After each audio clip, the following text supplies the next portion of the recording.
For 13 years, one question haunted Washington. What difference does it make? Now, inside a packed Senate hearing room, FBI Director Kash Patel opened a red folder and began connecting money, emails, Benghazi, and a grieving mother holding her son's photo. What happened next turned a routine hearing into a moment America would not forget. What difference, at this point, does it make? Those 6 words did not begin as a slogan, and they were never meant to become a verdict on power in Washington. But 13 years after they were spoken, they hung over a Senate hearing room like unfinished business that had quietly waited through elections, investigations, memoirs, and television interviews for someone willing to reopen the question in a room where the cameras were rolling and the stakes could no longer be dismissed as yesterday's politics. The Senate Intelligence Committee hearing room did not look dramatic at first glance, because Washington rarely does drama in obvious ways, preferring instead the polished quiet of marble, dark wood, and procedural language that disguises conflict as routine governance. Yet anyone paying attention that morning could feel something different in the air as staffers took their seats. Reporters arranged their recorders, and the quiet murmur of expectation spread through the gallery like a low electrical current moving through the walls. Hillary Clinton entered the room with the practiced composure of someone who had walked through rooms like this for more than 3 decades. Someone who understood exactly how the choreography of power worked in Washington, and who had spent a career mastering the delicate balance between confidence and defiance that allowed her to sit at the center of national controversy without ever appearing uncertain about her right to be there. She wore a black pantsuit cut with the understated precision of a uniform that had become instantly recognizable in American politics, and the pearl earrings at her ears caught the light as she moved past the rows of cameras, a small detail that had become symbolic over the years of the image she projected, controlled, composed, and anchored in the kind of institutional authority that only comes from surviving decades inside the highest levels of government. Behind her walked 3 attorneys from the law firm Williams and Connolly, the kind of legal representation that exists for people whose lives intersect with investigations, congressional hearings, and the complicated legal architecture surrounding power in Washington. And their presence formed a quiet wall of preparation that suggested Clinton had not come into the room unguarded or uncertain about what might unfold. For 30 years, she had been a central figure in American politics: First Lady, Senator, Secretary of State, presidential candidate, and a political force whose influence had shaped debates inside Washington long after elections ended. And the weight of that history followed her into the hearing room like an invisible credential that announced she was not simply another witness called to testify.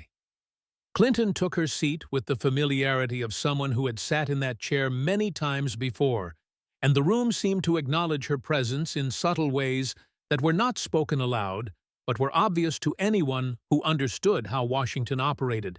because reputation and longevity often carry their own form of authority inside institutions built on hierarchy and tradition. At the far end of the witness table sat FBI Director Kash Patel, and the contrast between the 2 figures at that long wooden table was immediately visible even before either of them spoke,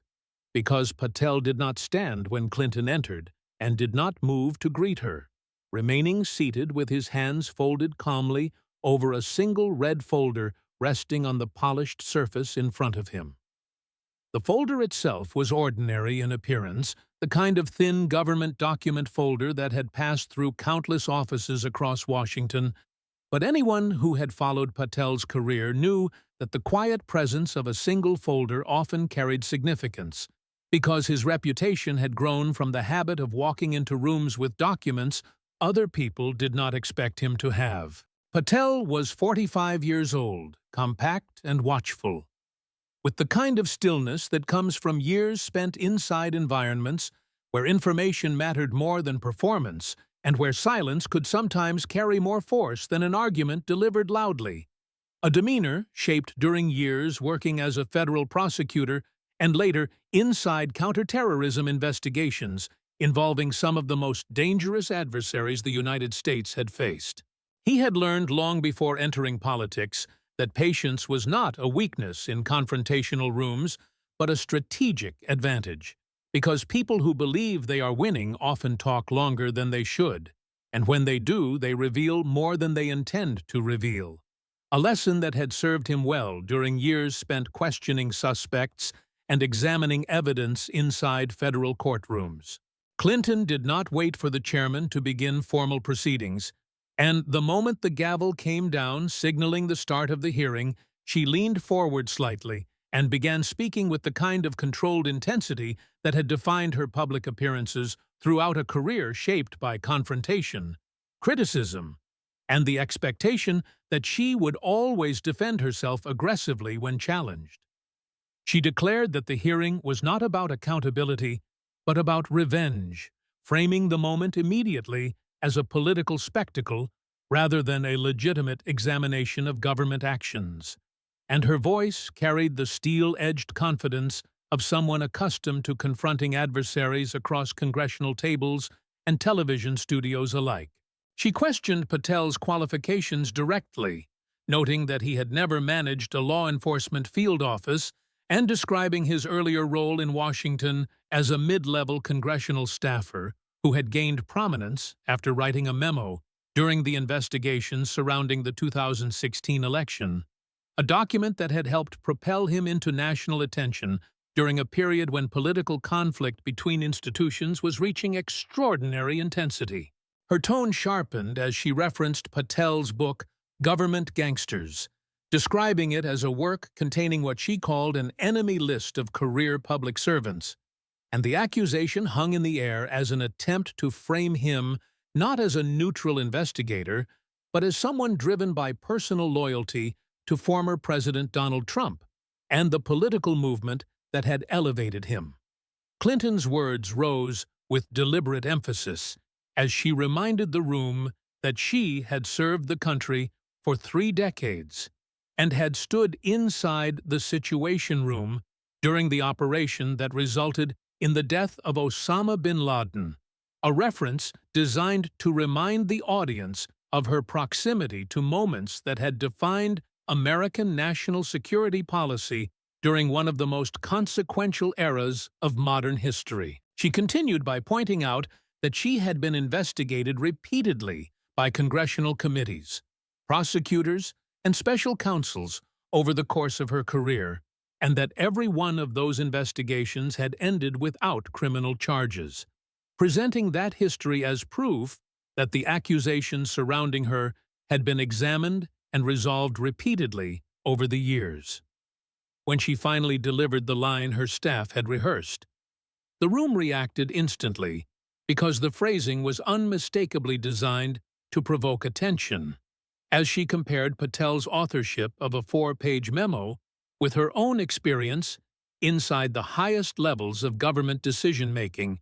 and concluded with a pointed remark that suggested she did not feel intimidated by the man seated across from her. The gallery erupted in applause from supporters seated among the audience, and reporters exchanged quick comments while typing notes into their devices, capturing the moment with the quiet urgency that defines political reporting when a hearing begins to move beyond routine testimony into something more confrontational and unpredictable. Across the table, Patel remained motionless, his hands still resting on the red folder, his expression unchanged as the sound of applause faded and the room settled back into the tense silence that often follows a moment of public performance inside congressional hearings, where every movement is recorded and every sentence may later become a headline. In the back row of the gallery sat a woman whose presence had not attracted attention from the cameras at first, because she looked like many other citizens who occasionally attend hearings in Washington, hoping to witness government proceedings that connect in some personal way to events that had changed their lives many years earlier. Her name was Patricia Smith, 74 years old, her gray hair pulled back neatly as she held a photograph between both hands. The edges of the small picture, worn from years of being carried inside a purse and removed repeatedly whenever someone asked about the son whose life had ended far from home on a night that had become one of the most debated foreign policy crises of the previous decade. The photograph showed Sean Smith in his State Department uniform, a young man whose career had taken him to Benghazi, Libya, where on September 11, 2012, an attack on the American diplomatic compound and a nearby CIA annex had left 4 Americans dead after hours of violence that would eventually reshape political debates across Washington for years afterward. Patricia Smith had told anyone willing to listen that the explanation she received about her son's death had never matched the information that later emerged through investigations and hearings, and for 13 years she had repeated the same claim with quiet determination, insisting that the story presented to grieving families had not been the truth. 3 weeks before the hearing, a staffer from Patel's office had contacted her with a simple request, asking whether she would be willing to travel to Washington again, and she had agreed without hesitation because the possibility that someone might finally address the questions she had carried for more than a decade felt like a chance she could not ignore. She had driven across the country from San Diego with the photograph resting in the passenger seat beside her, and now she sat quietly in the back row of the hearing room holding that same photograph as the confrontation at the witness table continued to unfold in front of cameras broadcasting the proceedings to millions of viewers across the country. When the chairman finally turned toward Patel and asked whether he wished to respond, the room grew still because the moment that followed would determine whether the hearing remained a political exchange of accusations or became something far more consequential as evidence began to enter the record. Patel lifted his eyes toward Clinton for the first time, and the calm expression he carried suggested that he had waited patiently for the moment when speaking would matter more than silence, a moment he appeared to believe had now arrived. Patel did not raise his voice when he finally spoke, and the restraint in his tone carried more weight than the applause that had filled the room minutes earlier, because the quiet question he asked did not sound like an argument or a performance, but like the opening move of someone who intended to present facts rather than opinions. "Are you done, ma'am? Because I have questions."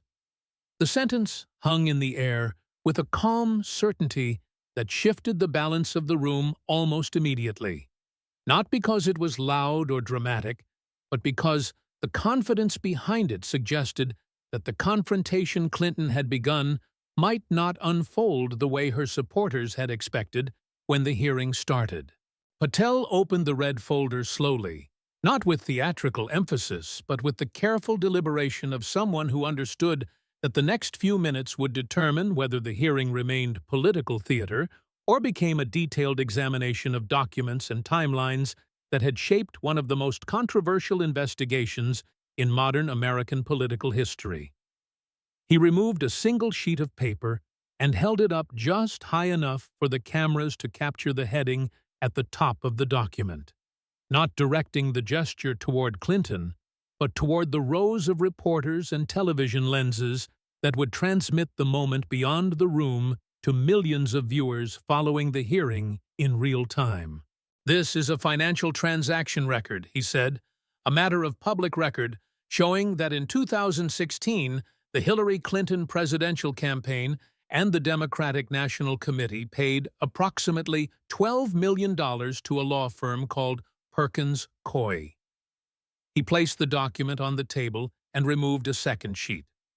aligning it beside the first in a precise arrangement that created a visible chain of relationships across the polished wood surface. The kind of visual presentation investigators often use when they want an audience to understand not just individual facts, but the structure connecting them. Perkins Coie then hired an opposition research firm called Fusion GPS, he continued, And Fusion GPS hired a former British intelligence officer named Christopher Steele, who produced a document containing 35 pages of allegations about Donald Trump that became widely known as the Steele Dossier. Patel did not rush through the explanation, speaking at a measured pace that allowed the connections between each name and organization to settle into the room before moving forward.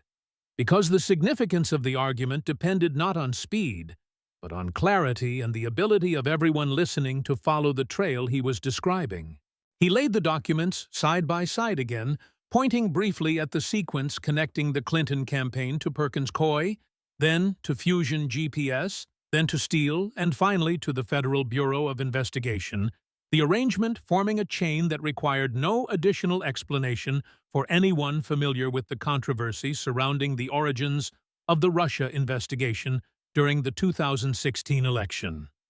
"This is a money trail," Patel said calmly, "and it is not complicated. Your campaign paid for a document.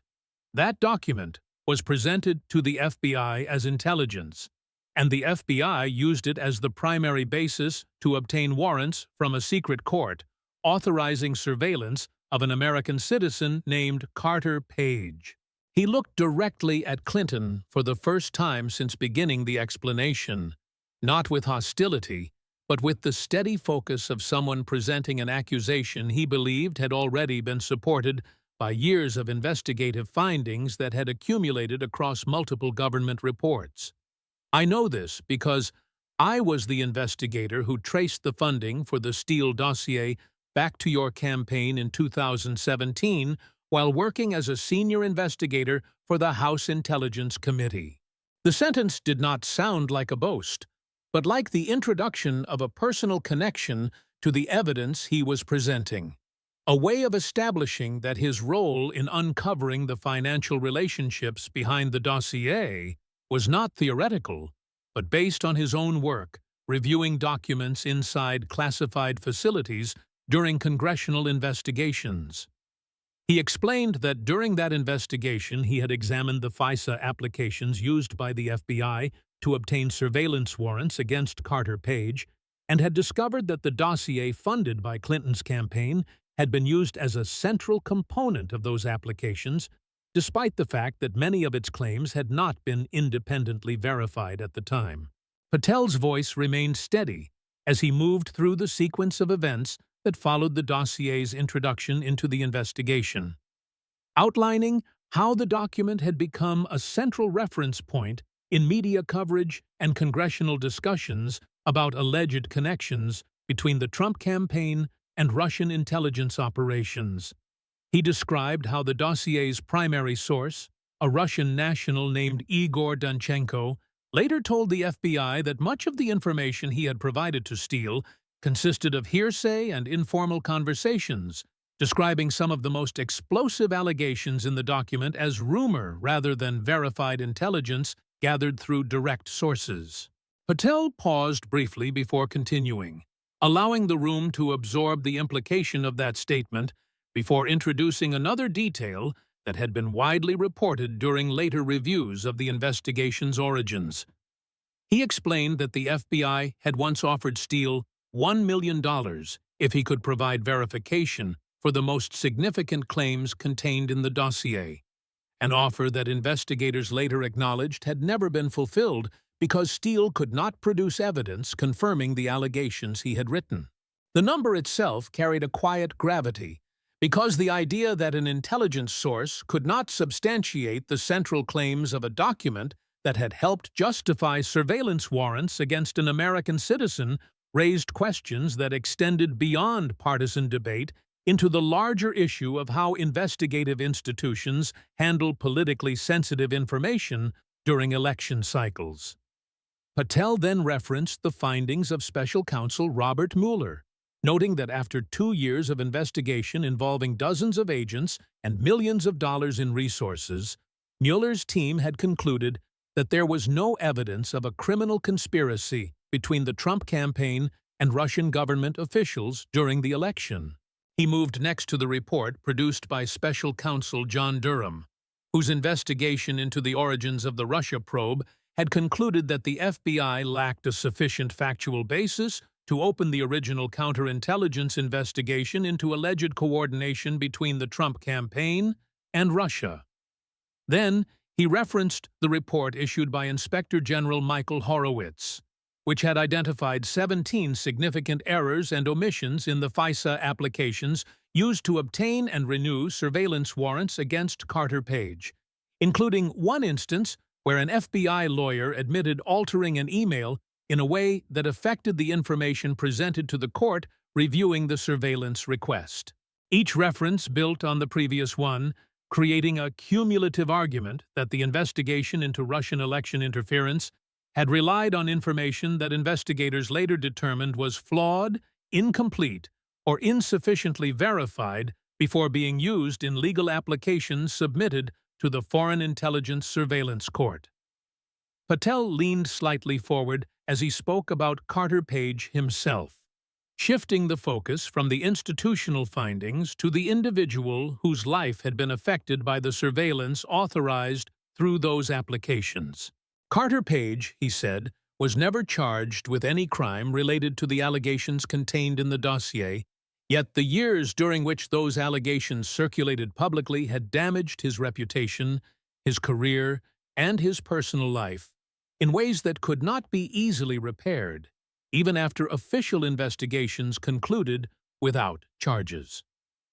He explained that Page had previously cooperated with the Central Intelligence Agency during investigations involving Russian intelligence operatives and had assisted the government in identifying individuals connected to foreign espionage efforts, a detail that added complexity to the narrative surrounding a man who had been publicly portrayed for years as a potential traitor. Patel described how Page had spent hundreds of thousands of dollars defending himself against accusations that were widely reported during the investigation, and how the combination of media coverage, political rhetoric, and government surveillance had placed him at the center of a national controversy he had little power to influence or escape. The implication of Patel's argument was clear even before he stated it directly, because the sequence he had outlined suggested that a document funded by a political campaign had played a role in triggering investigative actions that carried enormous consequences for an American citizen whose name had become synonymous with a controversy that investigators ultimately determined lacked sufficient evidence to support criminal charges. Clinton reached toward her microphone and attempted to interrupt, asserting that the dossier represented standard opposition research and that political campaigns across the country regularly commissioned similar reports during competitive elections in order to gather information about opponents.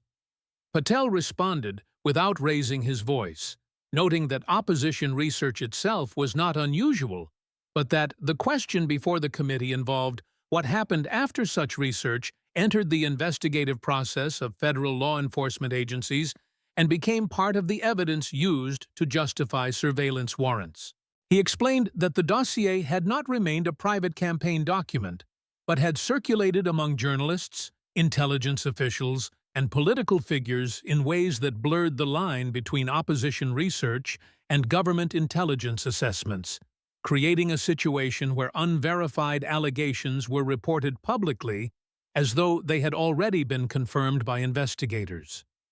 Patel noted that some members of Congress had appeared on television repeatedly during the early years of the investigation, asserting that they possessed evidence proving collusion between the Trump campaign and Russian officials, statements that later investigations did not substantiate despite years of inquiry and the extensive resources devoted to examining those claims. The room had grown noticeably quieter as Patel continued, because the conversation had moved beyond rhetorical accusations into a detailed reconstruction of events that many people in Washington had debated for nearly a decade.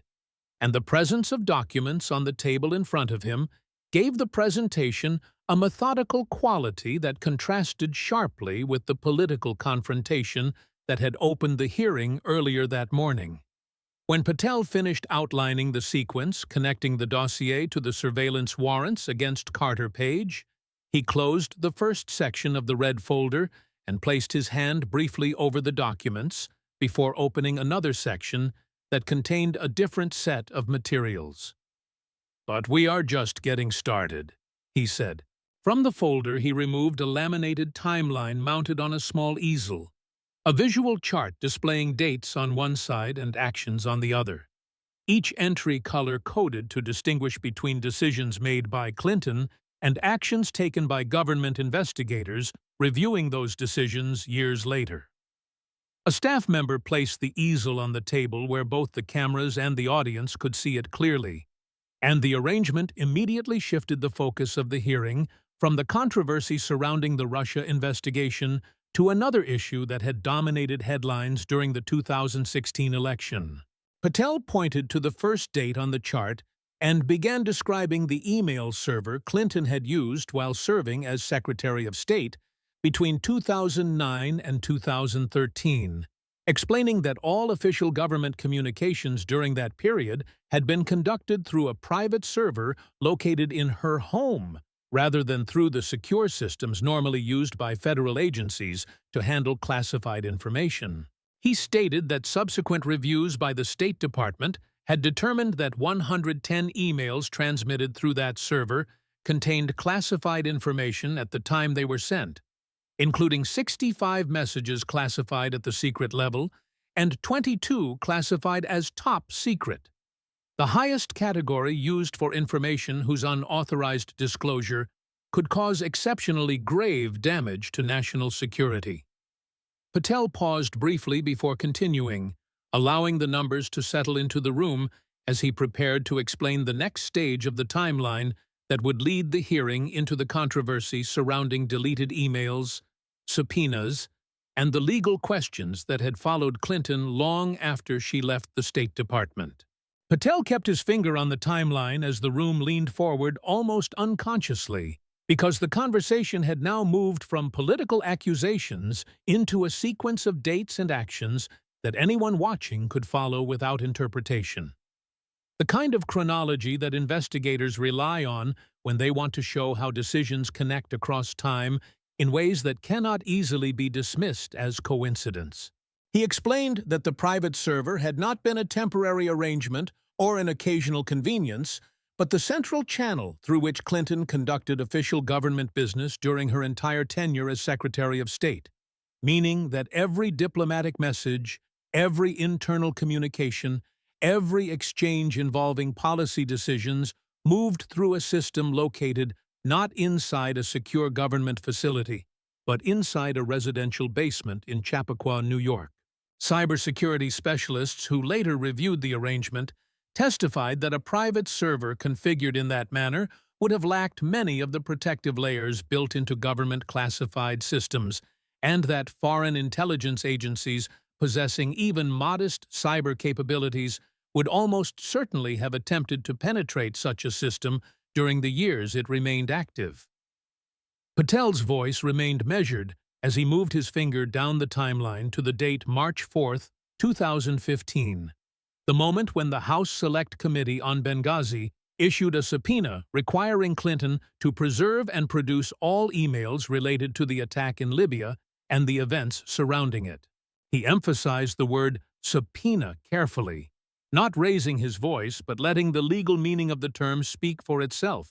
because a subpoena from Congress is not a request for cooperation, but a formal legal order requiring the preservation of evidence relevant to an ongoing investigation. 3 weeks later, he continued, between March 25th and March 31st of that same year, a technician working for Clinton's team used a program called BleachBit to permanently erase approximately 33,000 emails from the private server after the subpoena had already been issued. The name of the software drew murmurs from reporters in the press section because it had become widely known during earlier investigations as a data deletion tool specifically designed to overwrite files repeatedly so that they cannot be recovered by forensic analysis, even with specialized equipment. Patel explained that BleachBit was not equivalent to pressing the delete key on a computer keyboard or moving files into a recycling bin, because the program operates by writing layers of random data over the original file locations multiple times, destroying the underlying digital structure so thoroughly that even advanced recovery techniques cannot reconstruct what once existed there. He described it as the digital equivalent of shredding paper documents and then burning the shreds afterward, a method chosen not merely to remove files from view, but to ensure that no investigator could ever reconstruct their contents later. According to testimony later given to the FBI by the technician involved, Patel said the man had experienced what he described as an "oh shit" moment when he realized the emails had not been deleted earlier as he believed he had been instructed, prompting the decision to run the deletion software weeks after the congressional subpoena had already ordered that all relevant materials be preserved. The timeline moved again as Patel pointed to another entry describing how several mobile devices used to send and receive government communications during Clinton's tenure were physically destroyed after the email controversy became public. Devices that once contained official correspondence now rendered permanently inaccessible. Witnesses later told investigators that these phones had not simply been replaced or reset but smashed with hammers, the screens shattered and internal components damaged beyond recovery in a manner that eliminated any possibility that forensic specialists could later extract data stored within them. Patel paused again and looked up from the timeline toward the members of the committee, the gallery, and the cameras broadcasting the hearing, allowing the implications of that sequence to settle over the room before speaking again. "Let me be very clear about how this appears outside Washington," he said calmly. "An ordinary American who destroys evidence after receiving a federal subpoena goes to prison." He did not say the sentence with anger or accusation, but with the clinical certainty of someone describing a rule that operates consistently inside federal courtrooms across the country, where ordinary defendants face consequences for actions far less complicated than the chain of events he had just outlined. If a small business owner in Texas or Ohio or Florida received a subpoena from Congress and then shredded 33,000 documents 3 weeks later, Patel continued, that person would likely be indicted for obstruction of justice before the month ended. He looked briefly toward Clinton as he spoke, not with theatrical hostility, but with the expression of someone presenting a comparison he believed was obvious to anyone watching the hearing without partisan loyalty shaping their interpretation of the facts. When reporters asked Clinton about BleachBit during the early stages of the investigation, he reminded the room she had responded with a joke suggesting the emails might have been wiped with a cloth or something, a remark that had circulated widely across news broadcasts and political commentary during the campaign season that followed. Patel did not repeat the line for dramatic effect, but allowed it to echo through memory, because most people watching the hearing already knew the remark and remembered the reaction it had generated at the time when voters were debating the meaning of Clinton's handling of government information. He explained that before entering politics, he had worked as both a federal public defender and later a federal prosecutor, roles that placed him on opposite sides of the criminal justice system, but gave him first-hand experience with how courts evaluate evidence destruction in cases involving subpoenas and investigative orders. From both perspectives, he said, the rule was consistent. Destroying documents after receiving a subpoena is treated as obstruction of justice because the act itself prevents investigators from determining what the destroyed evidence might have revealed. Patel referenced the statement made by FBI Director James Comey in July 2016, when Comey announced that the Bureau would not recommend criminal charges against Clinton, despite concluding that she and her staff had been extremely careless in handling highly classified information through the private email server. Comey had explained publicly that while the conduct involved the transmission of classified material through an unsecured system, Investigators had not found sufficient evidence of intentional misconduct or disloyalty to justify prosecution under the statutes governing the handling of national defense information. Patel repeated the phrase "extremely careless" slowly, emphasizing the unusual nature of a public announcement in which the head of the FBI described serious security failures in detail, before concluding that no criminal charges would follow, despite those findings. He explained that in his years as a federal prosecutor, he had presented cases to juries involving far smaller quantities of classified information and far fewer security violations than those described in Comey's statement. Cases that nevertheless resulted in criminal convictions because the handling of sensitive national security material is governed by strict legal standards. To illustrate the comparison, Patel mentioned the case of a Navy sailor named Christian Dossier, who had taken 6 photographs inside the engine room of a nuclear submarine, images that revealed classified components of the vessel's propulsion system. Dossier was prosecuted under federal law and ultimately served a year in prison after pleading guilty to the unauthorized retention of national defense information, a sentence that reflected the seriousness with which the government treats breaches involving classified military systems. Patel allowed that example to linger before adding the contrast that Clinton's private server had contained 22 emails classified as top secret, messages that had traveled through a system lacking the security protections normally required for information whose disclosure could cause exceptionally grave damage to national security. He did not raise his voice when he said the next sentence, but the comparison carried an unmistakable implication about the different outcomes experienced by individuals whose cases involve classified information and government investigations. "A sailor took 6 photographs and went to prison," he said.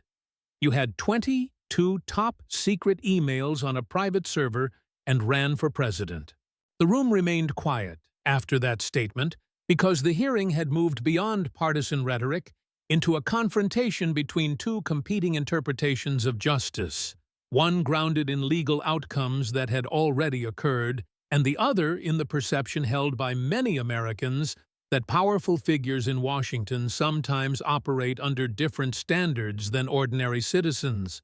Patel closed the section of the folder containing the timeline and removed his glasses, placing them carefully on the table before folding his hands together as if preparing to address a subject that carried a different emotional weight than the documents he had presented so far. When he spoke again, the tone of his voice shifted slightly, not louder but heavier, because the topic he was about to raise involved the deaths of 4 Americans whose names had become inseparable from one of the most politically charged foreign policy crises of the previous decade.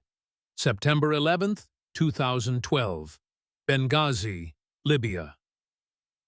The date alone seemed to change the atmosphere in the room because everyone present understood that the events of that night had produced years of investigations, congressional hearings, and political arguments about what had happened during the 13-hour attack on the American diplomatic compound and nearby CIA annex. Patel spoke the names of the 4 Americans killed during the attack slowly and deliberately. The way names are often spoken during memorial ceremonies, when the purpose is not merely to identify individuals, but to remind listeners that each name represents a life that ended violently in the service of the country.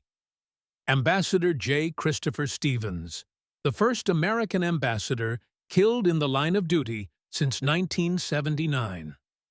Sean Smith, Information Management Officer, a husband and father who had served the State Department for a decade before the attack that took his life. Tyrone Woods, a former Navy SEAL working as a security contractor who ran toward the gunfire and died on a rooftop defending Americans attempting to escape. Glenn Doherty, another former SEAL who volunteered to join a rescue team flying from Tripoli and died beside Woods during the final hours of the battle. Patel paused after the final name, and the silence that followed was deeper than anything that had occurred earlier in the hearing, because the conversation had shifted from documents and investigations to the human cost of an attack that remained emotionally raw for the families involved even after more than a decade had passed. That night, Patel continued quietly. The same night those 4 men died, Secretary Clinton issued a public statement referencing inflammatory material posted on the internet, a reference to an anti-Muslim video that had sparked protests earlier that day outside the American embassy in Cairo. The statement strongly suggested that the violence in Benghazi had emerged from spontaneous protests reacting to that video, rather than from a pre-planned terrorist operation carried out by militant groups operating in eastern Libya. Patel then produced 2 documents from the folder and placed them carefully on the table where the cameras could see them clearly, preparing to explain why those documents would become central to the argument he was about to present. Patel lifted the first document slowly, not with the hurried motion of someone trying to win an argument, but with the controlled pace of a prosecutor introducing evidence that had already been reviewed countless times inside secure rooms long before it reached a public hearing. And the paper in his hand carried a familiarity that suggested he knew every sentence printed across its surface. "This," he said, "is an email sent the night of September 11, 2012. He explained that the message had been written by Hillary Clinton to her daughter Chelsea only hours after the attack in Benghazi ended, at a time when the information available to senior officials inside the State Department was still incomplete, but already pointing toward the involvement of organized militant groups rather than spontaneous demonstrators reacting to a video circulating online." In that email, Clinton described the attackers as members of an al-Qaeda-like organization, a phrase that reflected the internal intelligence assessments circulating among government officials that same evening as reports from Libya continued to reach Washington, describing the scale of the assault and the casualties that followed. Patel set the document down and lifted the second sheet from the table, explaining that it contained a transcript from a phone call Clinton had conducted with Egyptian Prime Minister Hisham Kandil in the days following the attack. A conversation later obtained during congressional investigations examining how the administration had publicly described the events in Benghazi. According to the transcript, Patel said, Clinton told the Egyptian leader that the attack in Libya had nothing to do with the video, and that it was a planned operation carried out by militants, a statement that matched the description she had provided privately to her daughter, but differed from the explanation that had been delivered to the American public in the days immediately after the attack. He placed both documents on the table side by side, allowing the cameras to capture the 2 statements simultaneously, while the silence inside the hearing room deepened as people began to understand the contrast he was drawing between private communications and public messaging. "You told your daughter the truth," he said quietly. "You told Egypt the truth. And you told the American people a lie." The sentence landed with the force of a stone dropped into still water. Not because it was shouted, but because the quiet certainty in Patel's voice carried the weight of someone presenting a conclusion he believed the documents supported, without requiring additional explanation. He turned slightly toward the gallery and directed his attention toward the back row, where Patricia Smith still sat holding the photograph of her son, her hands resting tightly around the edges of the worn print that had traveled with her across the country for more than a decade of interviews, hearings, and unanswered questions. "There is a woman in this room today," Patel said, "and her name is Patricia Smith." Cameras across the room pivoted instantly, lenses turning toward the quiet figure seated in the back row as reporters realized that the hearing had reached a moment that would likely define the coverage that followed once the broadcast ended and the clips began circulating across television networks and social media platforms. Patricia Smith did not move when the cameras focused on her, and the stillness in her posture reflected the kind of patience that comes from years spent repeating the same story to people who often listened politely but rarely changed anything about the official narrative surrounding the death of her son. Her son, Sean Smith, Patel continued, died in Benghazi on the night of September 11, 2012, while serving his country as an information management officer for the State Department, a position that placed him inside the diplomatic compound targeted by militants during the attack that lasted through the night and into the early hours of the following morning. Mrs. Smith has said many times that you looked her in the eye at her son's casket and told her that a video was responsible for his death. He paused briefly before continuing, the room now silent enough that the faint hum of cameras recording the hearing could be heard between sentences. You had already emailed your daughter the truth that same night. You had already told Egypt the truth. But when you stood beside a mother burying her son, you chose the story that was easier to manage politically. Patel returned his gaze toward Clinton, and the calm expression on his face suggested he understood exactly how heavy the moment had become as the conversation moved from investigative findings to the moral question surrounding what families were told during the days when the nation was still absorbing the shock of the Benghazi attack. In January 2013, he continued, you were asked during a Senate hearing why the public explanation differed from the information contained in your private communications. Your answer was 6 words. He recited them slowly, the cadence of his voice resembling the way names are read at memorials, where each word carries the weight of a memory that has not faded with time. What difference at this point does it make? The phrase lingered in the room like smoke,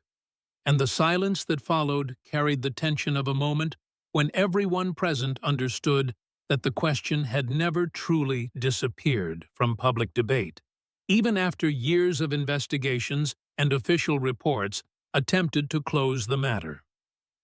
Patel folded his hands together again before speaking, and when he answered the question, his voice carried a quiet intensity that felt less like political rhetoric and more like a statement of principle directed at the idea of government accountability itself. It makes the difference between a government that tells its citizens the truth and a government that decides which truths its citizens deserve to hear. It makes the difference between a mother who receives honest answers about how her son died and a mother who spends 13 years wondering whether the story she was told was written for political convenience rather than for accuracy. It makes the difference between accountability and concealment, between leadership and calculation, between what public service claims to represent and what it becomes when truth is treated as a variable rather than a duty. He looked once more toward Patricia Smith, who continued holding the photograph of her son against her chest without speaking, her silence communicating more than any reaction could have conveyed in a room where words had dominated the proceedings for more than an hour. Patel then turned back to the table and opened another section of the red folder, shifting the discussion toward a different subject that had followed Clinton's career for years and had raised questions about the relationship between charitable organizations, political influence, and international donations during her time in government. Let's talk about the Clinton Foundation. He removed a financial summary printed on a single sheet filled with columns of figures, numbers representing years of donations, expenditures, and operational costs that had been analyzed by journalists, watchdog groups, and congressional investigators attempting to understand how one of the most famous political charities in the world managed its resources. According to the financial records for 2013, Patel said, the foundation spent approximately $328 million that year. Of that amount, 9% went directly to charitable grants. The remaining 91% was categorized as salaries, travel, conferences, and a broad classification called program expenses, a category that included operational costs difficult to evaluate without detailed internal accounting records. Charity Navigator, the largest independent charity rating organization in the United States, declined to provide a rating for the Clinton Foundation because analysts said they could not verify how the organization allocated funds across its various programs. Patel then began listing several donors who had contributed to the foundation, while Clinton served as Secretary of State, including foreign governments and corporations that later conducted business involving decisions reviewed by agencies within the American government. He mentioned UBS, the Swiss banking institution that donated to the foundation during the period when American authorities negotiated a settlement requiring the bank to disclose accounts held by U.S. citizens suspected of using offshore banking to evade taxes. He noted that Saudi Arabia donated millions of dollars to the foundation, while the State Department approved billions of dollars in arms sales to the Saudi government, transactions that significantly increased military cooperation between the two countries during Clinton's tenure as America's chief diplomat. Patel also referenced the controversial Uranium One deal, in which a Canadian company with investors who had donated to the Clinton Foundation became involved in a transaction that transferred control of a portion of American uranium production capacity to a Russian state-owned corporation after the deal received approval from multiple federal agencies reviewing the transaction. He did not claim that the donations directly influenced the decisions made by those agencies, but he emphasized that the overlap between charitable contributions and government approvals created a perception of access that critics argued blurred the boundary between philanthropy and political influence. Clinton shifted in her chair and began to respond, her voice rising again as she defended the foundation's work distributing AIDS medication, supporting health initiatives in developing countries, and funding education programs across multiple continents where millions of people had benefited from international aid coordinated through the organization. But Patel interrupted gently and moved the discussion toward Haiti, recalling the devastating earthquake in January 2010 that killed more than 200,000 people and triggered an enormous global fundraising campaign intended to rebuild the country's shattered infrastructure. The Clinton Foundation had raised hundreds of millions of dollars in relief funds following the disaster and had promised the construction of a village near Port-au-Prince containing 100 new homes for displaced families. According to testimony later given by local organizers, Patel said, only 6 houses were ever built. The rest of the promised homes remained empty lots that were never completed, despite the fundraising campaigns that had highlighted the project as a central example of the foundation's reconstruction efforts.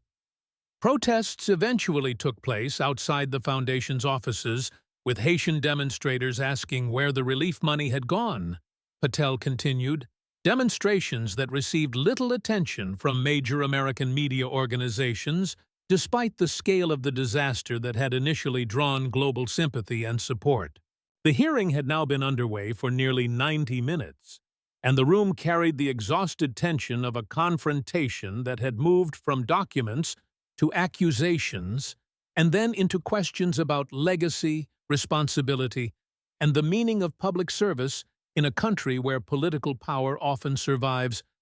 controversies that would end the careers of ordinary officials. Patel finally closed the red folder and looked across the table toward Clinton, his expression returning to the quiet composure he had maintained throughout the hearing, as if the long sequence of arguments had been nothing more than the presentation of evidence. Inside a courtroom where the verdict belonged to the audience rather than the speaker. Secretary Clinton, he said calmly, you have heard the evidence. What is your answer?